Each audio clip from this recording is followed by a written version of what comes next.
welcome to the very first episode of MyStockScanner Live, powered by 3-Point Playbook. This is where investing gets simpler. Every stock we cover faces the same three questions that you're used to if you follow us on our webpage. Is it a quality company? Does it have an upside? And is now the right time to buy? We are the two guys you know, Hans-Henrik Nielsen and Liam Flavel. My name is Jesper Behrens. You might know me for radio and TV. But guys, first show, you ready? Absolutely. Definitely. Okay, and I think that alone the fact that Liam is half Irish, half English sort of explains why we are doing this in English in the first place. But I know there's been a lot of questions about that, and I know that people can put on subtitles and see it in Danish, and we are simultaneously subtitling, Liam. Isn't that the way we're going? I think it is. I think a couple of people are trying to work out how to do it, so bear with us. Probably next show will be slicker on the subtitle side of things. We'll practice. Yeah. We will be doing this show every Monday, every Wednesday, and every Friday. And we do this to sort of help you cut through the noise as an investor, hopefully help you give you some smarter picks and thereby help you invest with confidence. On the show today, if we look at our first show, we will be talking Ambu. We will be talking a little bit about Maersk, Barrick Gold, Taiwan Semiconductor. And of course, we need to talk about the government shutdown in the US because that is the macro thing that's taking everybody's mind right now.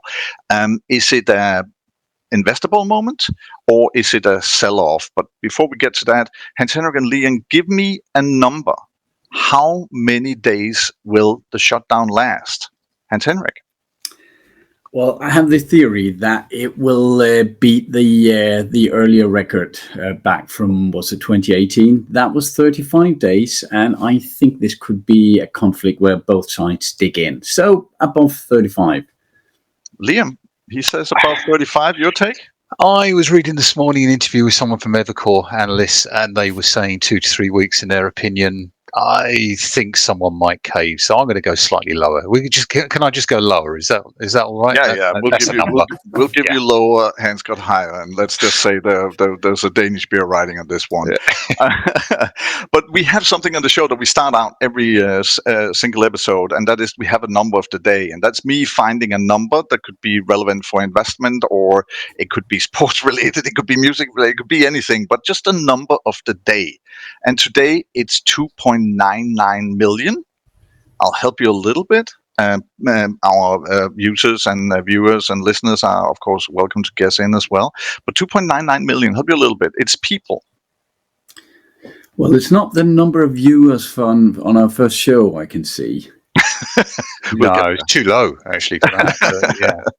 Yeah, but any guesses? It's a very specific number, so no, I've got no idea. I stopped at 2.99, so that's specific. It ain't. It's even more specific. Okay. Oh, shut up. You guys can think about it for the next couple of 20 minutes. That's how long the show is going to be. But if we look at the stock markets, which is what everybody's waiting for, the Dow, the SP 500, and NASDAQ futures, they fall.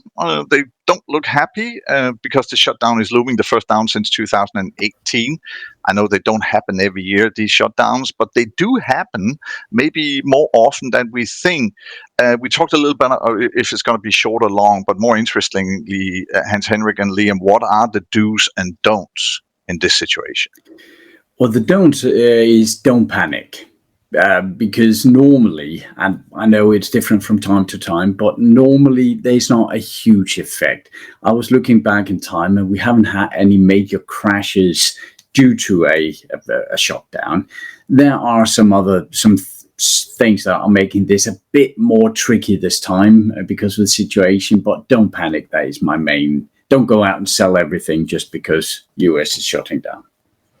And Liam, if we're looking towards sort of, one thing is that we don't buy like crazy and we don't sell like crazy. But if we should start to look into sectors that might benefit or might drop a little bit because of the shutdown, where are we looking?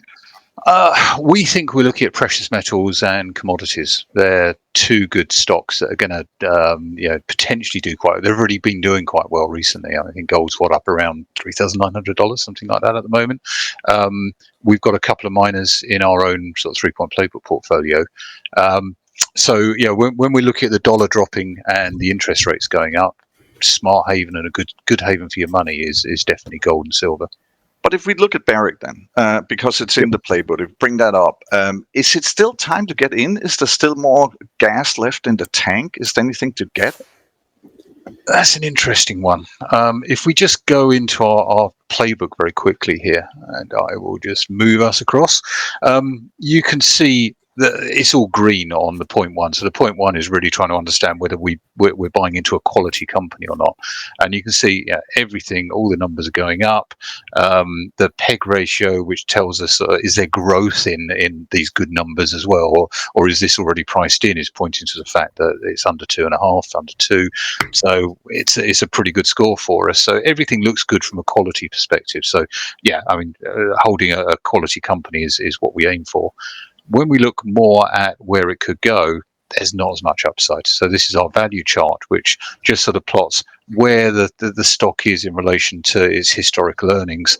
And we can see in the best case on my analysis, you're looking at a 4% return next year if everything works and Barrick sort of execute their plan really, really well. So it's not one we jump into now. I think we're up 58%, 60%, something like that since we went into it a few months ago. So we're quite happy, but we're really looking at now. Okay, as long as the stock is in its trend and going up, as you can see here, fine. As soon as it starts breaking that trend, we'll exit out and do something else with our money. The thing is that's sort of the strategy of the 3-point playbook, and I know all members and since we are doing this pre-premiere for members only, they of course are familiar with your strategy of how to invest. Hans-Henrik, it's one of those teaching things that you stick to all the time, is have a strategy before you head to market.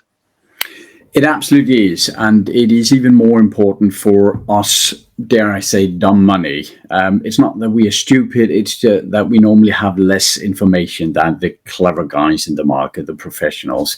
So what really loses a lot of private investors a ton of money is emotions. And if you have a fixed strategy, as we do, we look for quality, we look for a good potential, good pricing value, and then the timing with some technical analysis. And if we have some very strict rules there, we can at least avoid a lot of the emotions and have a thing that we can copy again and again and again every single time we look at a stock. And that's also why when you might not have a stop loss, but you have a rule for when selling stocks. We'll get to that in a minute. But first, we also need to talk features that is on the website. And one of the things that's fairly new is the seasonal. And the reason why I bring this up is because September used to be the month that everything went red. But not the case this September. This September was pretty good. And now we're coming to what stock buying people are calling October, which means that it's supposed to go up here in October. What's happening, Hans Liam? It seems like everything is off its keel. Yeah, well, what we see here is a seasonality chart, and that is for the ETF called SPY. That is an ETF that covers S&P 500 index. And what we can see here is that historically, and this is the last 10 years, we can see that September have just been a fairly bad month. This year, of course, have dragged everything a bit up. But if we look into October, it's actually also not extremely good. There's just a bit shy of half of the months that are actually profitable. The average is in positive, but what is called the median in the data set is actually negative. So we will need to get into November, December before it really becomes positive. Yeah. We think the seasonality is a bit skewed, though, due to all the trade wars and stimulus and tax cuts, and there are just there's AI. There's just a million things that is dragging the market. So I know it's a dangerous thing to say, but this time could be different. That's one of the things you never say in investment. But Exactly. anyhow, if we look to what happens in the market and what sort of, of course, macro is one thing, and that's what we're talking about here, these big things. And if we zoom in on one thing that caught my eye in the news was that Taiwan rejected a suggestion that Lutnick, one of the advisors to Trump, came up with, that he said that it's going to be 50% chip making in the US and 50% outside the US. And they just rejected it. Liam, that brings up Taiwan Semiconductor, because they are one of the, if not they are the largest one. It's simple as that. They're an awesome company. Another one we've had in our portfolio since April, since all the stocks dumped in April. It was an interesting sort of comment from Lutnick yesterday, because you look at it, we don't do politics here, but we do need to understand how the politics affect our investments. And very simply, Taiwan is potentially under threat from China. And if China invaded Taiwan tomorrow, your iPhone wouldn't cost $2,000; it would cost $8,000, because that is simply the repercussions of not having a company like TSM making the chips for us, because no one else does it. America, part of the tariffs here is to try and move that manufacturing onshore onto American shores. That's going to take 10, 15 years. It took China that long to actually onshore some of their specialist areas, and TSM are simply the best, but no one's got anyone else to replace them. So they turned around and said no to this, because it provides them with a hell of a lot of security, having the US back them up. And if we go into the stock itself, to the TSM, Hans-Henrik has pulled it up on the chart right now. I see a lot of green, I see a lot of gray right now, but every indicator, it's a quality stock. It's a hugely quality stock. It's about as good as you get. As I say, they literally really have no competition out there in the market for people who are manufacturing semiconductors at the level they are. China will probably overtake them sometime in the next 5 to 10 years, but they haven't got access to a lot of the tech that these guys have. Even from a value chart point of view, you can see there we're almost at the end of the year, so we're almost hitting the point where that green and blue line is starting to, is that going to make sense? Are we going to hit those or not? We're going to hit the top end from here. My own view on it is slightly more rosy than Hans, so I think there's more upside, but that's just an argument we can have sort of when after the show. Just to say quickly, this is our standard. This is what the system provides of data, and that shows that it's actually a very decent case. What I did here was that I took our so-called PE channel and tried and find earlier tops and bottoms to line up with here. So that was why mine was less rosy than yours, Liam. Yeah. And it's super important that you do this, even though that you are fairly new in investing, but sort of, try to put in your own temperament, but also your own sort of feeling towards a stock. Do you believe that this is the sort of sliding average that it's going to have on the evaluations? And then sort of try to make your own picture before you invest. It is. It's very, very easy to have a really rosy picture of the bear case. So that's the key thing. And that's why you can see their hands has actually reduced down that red line and pulled it down so that it matches some of the swoons in the past few years. Once you've got that in place, the others sort of fall into place as well. So that's where I start normally, working out how much pain am I going to have to go through to hold this stock, and then I work out the upside. It's important to say here that people that looks at this for the first time or are fairly new, these are not predictions. It's not like we are saying this is going exactly 29.8% up. We're trying to get a picture of is there a better upside than compared to what is a downside. So we are normally going for at least twice or 3 times the performance here in our base case compared to our the bear case here. So, but that is technicalities. We'll show that a million times in the show in the future. We will get to that, and you have lots of webinars and how to and help to find at the webpage. Members know that, they know where to go. And if you are just popping into the show, you are tuned into MyStockScanner Live, where the stock faces 3 questions, as always, because it's the 3-point playbook. It's quality, upside, and timing. Let's take a look at the Danish market, because yesterday we had a little bump to GeneMap, or a big bump, as a matter of fact, because the stock was rising after an acquisition announcement. Today, the spotlight goes, I look at my screen now, to Ambu for sure. It's up by 7.3% right this minute. What's happening to Ambu? What's the story today? Yeah, there's several things. First of all, if we look at the technical picture first, one of the things we were talking about this morning was that there is what is called a resistance area up here. That's a level where a lot of people have sold out early on, and that was just around 102, 103. And it made a perfect turn here. We can see it was up here, and now it has been sold out. So it's not quite as positive. It's a good gain.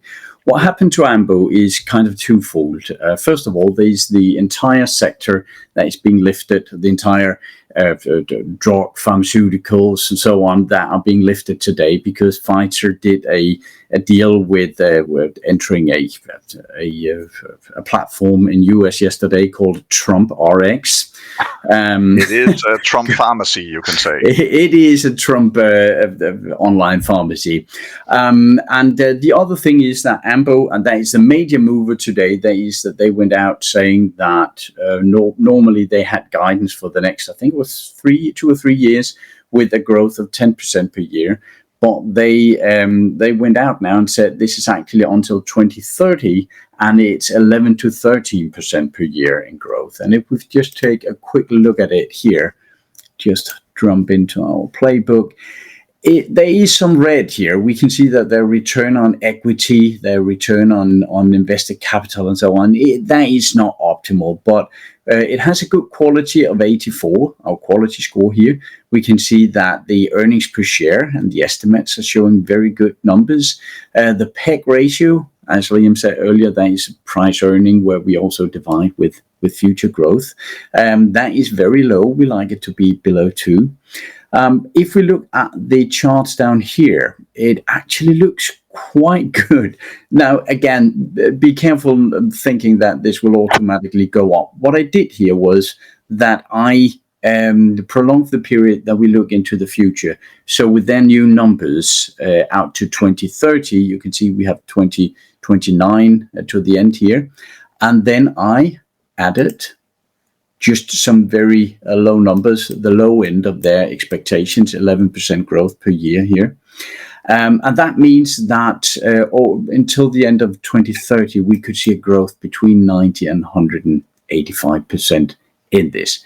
Analysts are, within the next 1 to 2 years, believing in roughly 40%. So it's actually a very good case, and the price is at the lower end of what we call the PE band here, which leaves a lot of room for upside. It could have been stock of the day, I almost feel. That's one of the features that people are used to, and we, of course, will bring them up on the show as well. So I was personally surprised about how good the case actually looked, to be honest.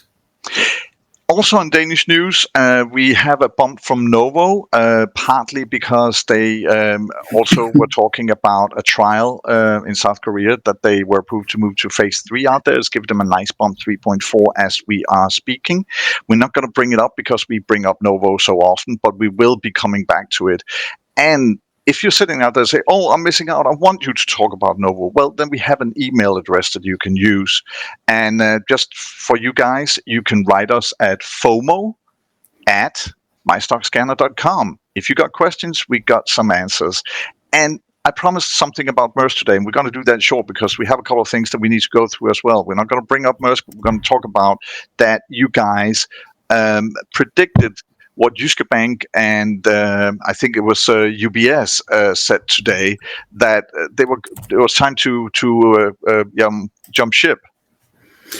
Yeah, what we said the other day, and I am bringing it up here because it looks so special. The value chart simply goes to zero. That doesn't mean that Maersk will go to zero, not at all. But Maersk is showing some fairly terrible things here. Their earnings per share going negative and so on. This is their own expectations. We never buy stocks like this. So we had some questions about it 2 weeks ago, and we said we wouldn't touch it because that's not the type of stocks. So apparently Jyske Bank is watching over our shoulders and agreeing with us today. So you think they tuned in and kind of listened to you guys? Nah, we're not going to go that way. Probably not. As we said, this is the first show that we're doing. There's a lot of new features that we're going to be bringing up during a week. We will on Monday always have a focus on the 3-point playbook portfolio. On Wednesday we will do watch list. Not today because this is our first show. But on the watch list that we will be looking at is Liam. It's basically in the future is what our users are looking for. Yeah, I pulled this out about a week ago, and we thought, this would be a good one to sort of bring into the show on a regular occasion, because what it effectively shows us is who's accessing what on the system. So we've got some really interesting data. We've got a lot of people using the system, so we can start working out, okay, what are the popular stocks out there? And I've run 2 searches here. I've got the most accessed stocks, so they're the ones that people have gone to the page most on, and you can see here Novo Nordisk, that tiny company in Denmark that no one's ever heard of, is right at the top. But there's a lot of other really interesting companies there, like Lundbeck, Loomis, Nvidia is another one in there. But you've got some smaller ones out there as well that a lot of people maybe never have heard of. So you've also got, what I've also pulled out is the most popular on watch lists. So there'll be 2 different things, and you can see from just looking at the most access, it's industrials and healthcare. Those are the popular areas. For the watch list, though, people are watching tech and healthcare, and some consumer cyclical. So that's where we are. They're pretty good. What I did was I actually went back to August, got the most popular of the access stocks in August, and then worked out what the percentage increase on those stocks was on average after that, and it's just over 3%, 3.3%. There you go. People are really, they know what they're doing. They do know what they're doing. That's fantastic. And this is what we're going to do on Wednesdays. We're going to bring up watch lists every Wednesday. And that's, of course, so you remember it, Wednesday watch list. Fairly easy to remember. On Fridays, we have and you've probably already seen that on our social media, but also on our website, is that we do a Friday face-off. We take 2 stocks and pit them against each other. It was Nike and Adidas on Friday.